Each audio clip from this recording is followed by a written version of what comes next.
OUSD is unique in that half of our schools are community schools.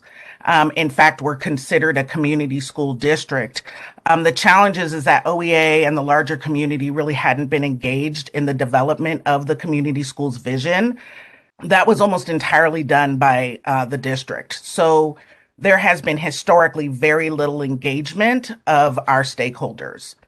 But we knew that when community schools was done right, that we have this opportunity to really change what public education looks like in our communities.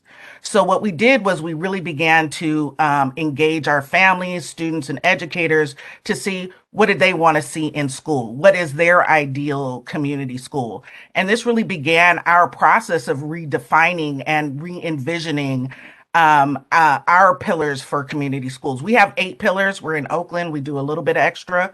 That's what we do.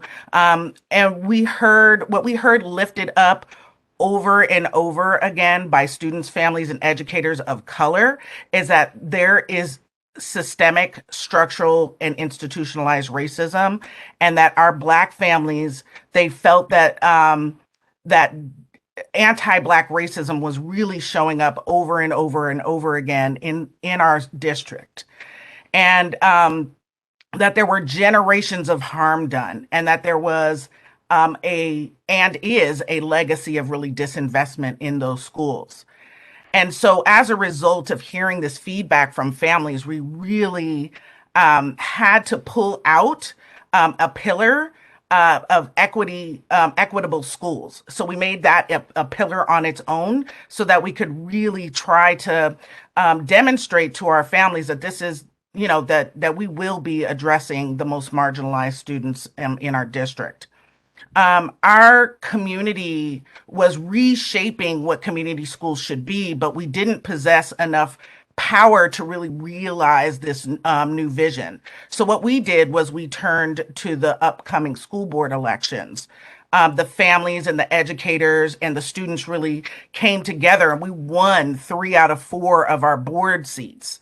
Um, and every time I talk about this, I have to really lift Van Cedric Williams, who is our OEA school board member and also NEA District 2 director.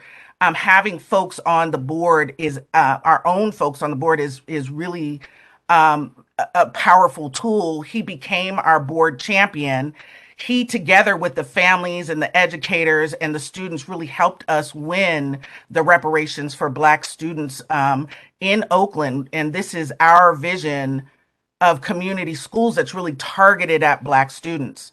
And I would love to go into all of what we won, but I don't have that kind of time. I wish I did.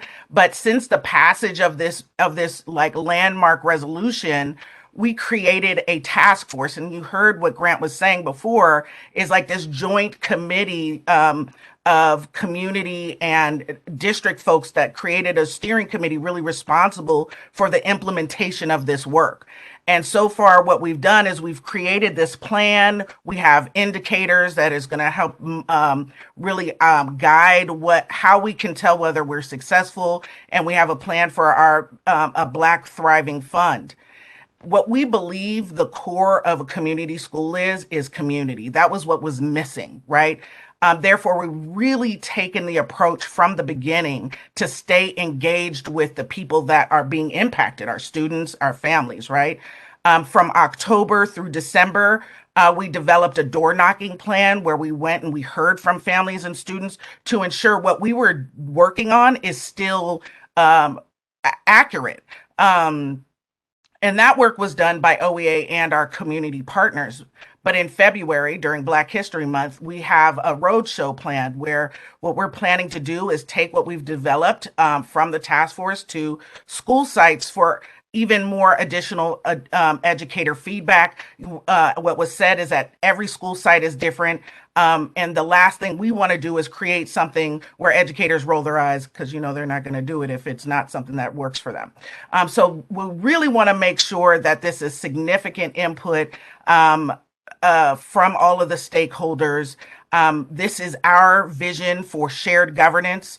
The shared governance pillar of the community schools model goes beyond just simply getting input, but having students and families and educators at the table designing what schools should look like.